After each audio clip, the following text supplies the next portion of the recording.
Hello, I'm Bo Weidema.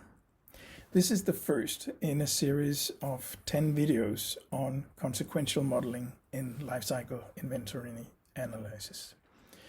These 10 videos were produced by myself and Jannick Schmidt. We're both professors at Aalborg University, and we also have a private consultancy, 20 LCI consultants.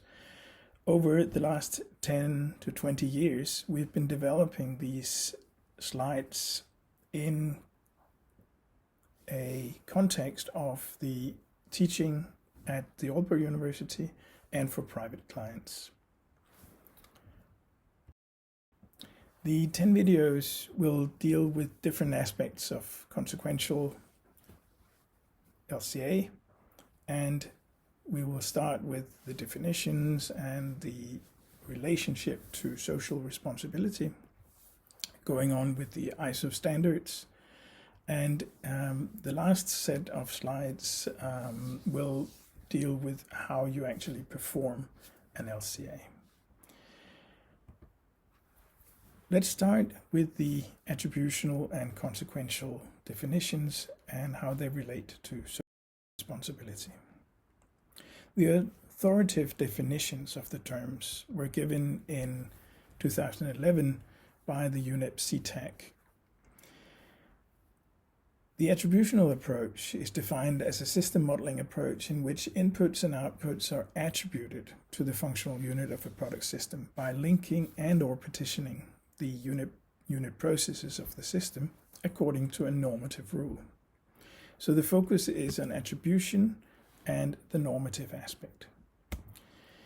The consequential approach is a system modeling approach in which activities in a product systems are linked so that the activities that you include in the product systems are those that are expected to change as a consequence of a change in demand for the functional unit.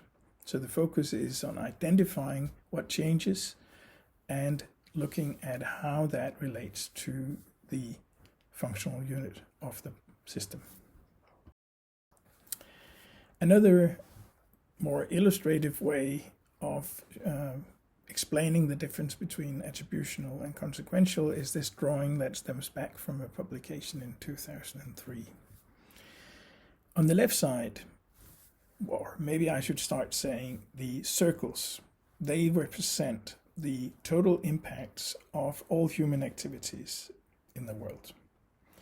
So the little slice on the left side is a share of this total impacts, or it's a little part that belongs to a specific human activity. Let's say, for example, car driving. So if we decide to drive cars, we can say this is the part that we attribute to car driving. Now the slice is represented with dotted or dashed lines. The reason for that is that there is actually no way that you can separate a product system in terms of car driving from the rest of the world. All activities in the world are interlinked, more or less. And therefore, if you go far enough back in the life cycle, all processes will be included in the life cycle of all products. So the only way we can divide and take out a part of the world and call this our product system is by making a normative choice of how we are delimiting this, which activities should belong to car driving. And that's why I chose to use the dotted lines, because actually this is not a real boundary, it's just a decision we're making. In the consequential approach on the right, we see instead the changes that we're inducing to the total impacts as a result of car driving. So if we decide to drive cars versus not driving cars, some impacts will increase and some impacts will decrease. And those changes we can actually identify, and we don't have to write it with dotted lines or dashed lines, because we can actually say either something changes or it doesn't change. And we can identify what changes and what doesn't change. Because it's a change, it's much easier to actually make an objective delimitation of our product system. Now, LCA can be seen as a matter of social responsibility. LCA is regulated in the ISO 14000 series on environmental management systems, particularly in ISO 14044. This is where the requirements and guidelines for LCA is represented. Now, social responsibility is fundamental to the ISO 14000 series, namely that actors should be responsible for the consequences or the impacts of their production and consumption actions. Now, social responsibility is defined in terms of the sphere of influence of an organization. In ISO 26000, this is defined as the range or extent of political, contractual, economic, or other relationships through which an organization has the ability to affect decisions or activities of individuals or organizations. Now, this might seem a bit of a fluffy concept. So, Rocky, the UN Special Representatives to the Secretary General on Human Rights and Business Enterprises, he suggested that the concept actually conflates two very different meanings of influence, namely, on the one hand, impact, which falls squarely within social responsibility, and the other topic, leverage, that is what the organization can do in terms of influencing others that are either causing harms or could prevent harm. And this influence only falls within social responsibility in particular circumstances. We can look at three different types of product systems that can be described in terms of their responsibility concept. This is based on a publication from 2018 by myself and my co-workers. Now, the consequential responsibility that you see out to the left is represented in what we call the product lifecycle and consequential modeling, while the two concepts on the right, the value chain and supply chain responsibilities, are more about leverage. They are the basis of attributional modeling. Let's have a look at what these three things are doing, because when you look at them separately, it is quite clear, but often this distinction is not made, and that leads to confusion or even mixing of the three types of models. So therefore, we'd like to analyze each separately, look at what they were actually doing. First, let's start with the consequential product lifecycle. This is identified by tracing each required product, the input, the physical or monetary inputs, to the long-term marginal suppliers of each product. That is, the suppliers that will change their production capacity in response to an accumulated change in demand for the product. Now, the resulting product lifecycle is thus demand-driven and based on consumption responsibility. In a consequential product lifecycle, all physical and economic balances remain intact, and a product lifecycle will therefore reflect both the physical and the economic causalities of purchasing a product. The value chain is a concept that was coined by Porter in 1985 in the context of analyzing competitive advantage. The value chain is defined as a system of interlinked activities that contribute value added to a product. And implicitly, value chain responsibility, of course, is the responsibility taken for this system.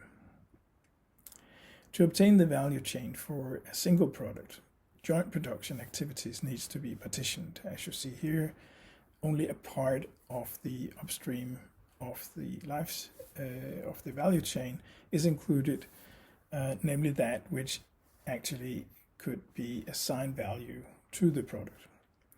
In that way, you ensure the accounting balance, namely that costs must equal revenue, is maintained. This partitioning happens in proportion to the share that each joint product has in the overall revenue. In LCA jargon, this is known as revenue allocation. However, there is a problem with this, and that is that in allocation or partitioning, the processes that you're creating are non-existent. If we take the cow as an example, a cow produces milk and meat. When you do the partitioning, you will see that you will have one system that produces milk and another system that produces the meat. Now, such a cow doesn't exist in reality. Now, a better example of this may be a production of sawn wood and wood chips from a sawmill. As you can see on the left side here, the round wood of 1 kilogram is split into 700 grams of sawn wood and 300 grams of wood chips. Now, the prices of the two products are different, and therefore we get allocation factors of 83 for the sawn wood and 17 for the wood chips. And the resulting two systems, you will see on the left we have the round wood of 830 grams going into the sawmill, producing 700 grams of sawn wood. That might be plausible if there are losses.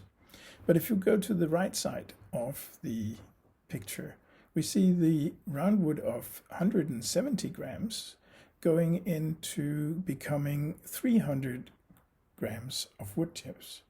So suddenly a lot of wood chips appear out of nowhere. This is obviously not an existing plausible system.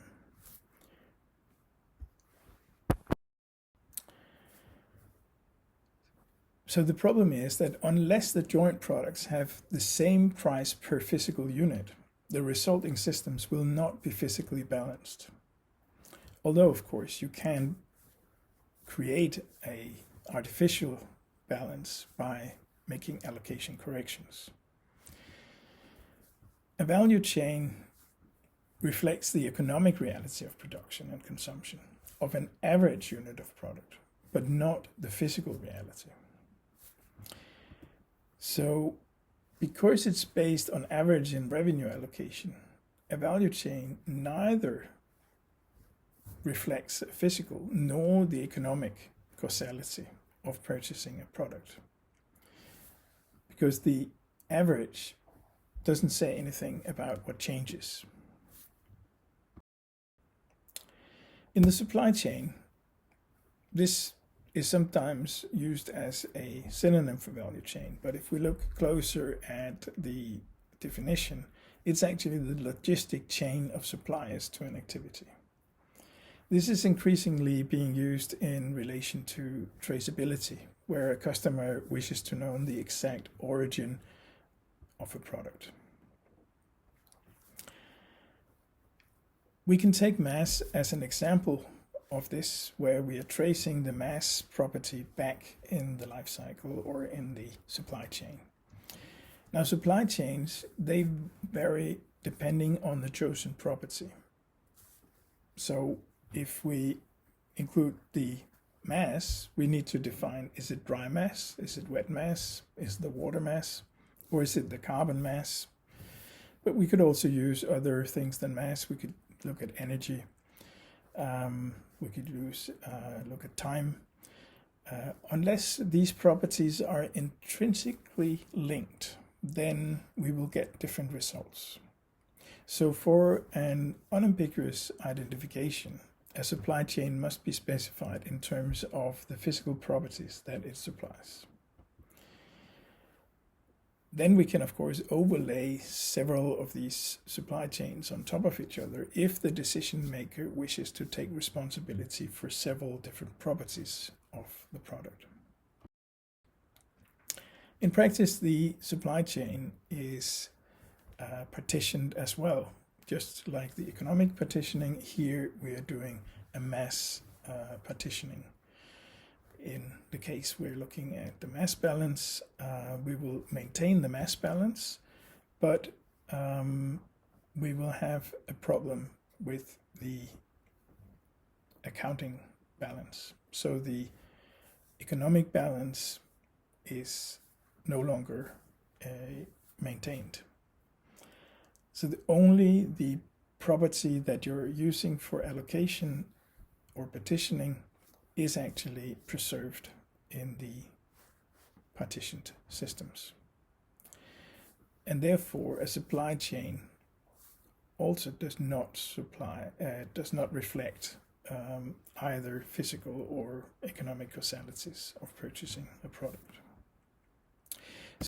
And you can take social responsibility for your value chain in terms of economic allocation.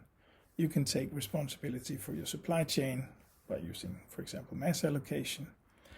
And you can decide to take responsibility for the consequences of your actions and look at the consequential system.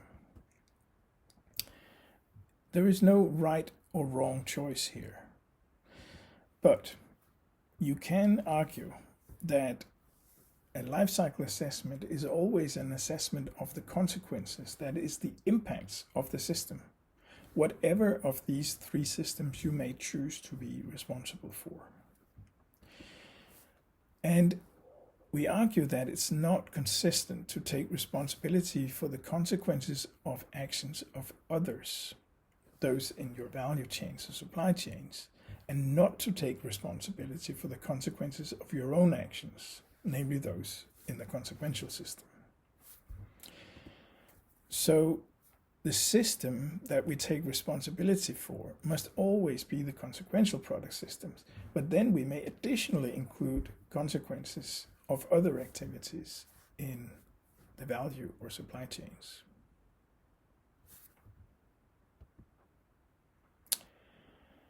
Now, when talking the supply chain or life cycle, currently the term supply chain or traceability more frequently pops up when talking about LCA. So what we need to stress here is that the supply chain is not the product life cycle. Supply chain analysis and traceability are only relevant when you want to know what a specific product contains or where it was produced. So there might actually be elements of supply chain analysis that are relevant in consequential LCA. Let's have a look at that. When would it be relevant to look at the supply chain in a consequential LCA? That would be relevant when the consequences, that is the impacts, are related to the product content or the location where it comes from. When would that be the case? Let's take an example, invasive species. Now, what is causing invasive species? Mainly transports that do not control for biological contamination or has an origin in similar climates. So how can a change in demand for a product influence invasive species? Exactly by looking at where does it come from, analyzing it by the supply chain, and requiring contamination control of the goods from specific origins. This is in contrast to the more general situation where we want to reduce the external population from the production itself, where it's the source of the additional production that matters, where the additional demand is produced. And that is not the supply chain, because the supply chain is the average concept. So in the end, both cases are based on consequential thinking. We want to look at either what's in the product, and then we look by the supply chain to get those consequences. And if we want to look at where the next unit is produced, we're using the consequential modeling to identify the consequences. Now, LCA is limited to the system that it analyzes. And what kind of assessment you're doing, whether you're doing value chain or supply chain or product lifecycle, then neither of these systems are adequate for identifying important issues or improvement options outside their narrow system boundaries, because they're only looking at part of the system. You need to use other techniques in order to identify where is the big problems of this world. You don't need product life cycles, you don't need supply chains, you don't need value chains in order to identify where the big problems of this world are. But once you have identified an issue as an improvement option or an issue for improvement, then you can look at the system that you have chosen to be responsible for. Whether you decide to be responsible for the whole world or just for the value chain, the supply chain, and the product life cycle, consequential LCA is the relevant choice to compare the different consequences of improvement options and choose the one with the least impacts. This was the last slide for my presentation here, and this was the first of 10 videos. So I'm looking forward to present you the 9 to go.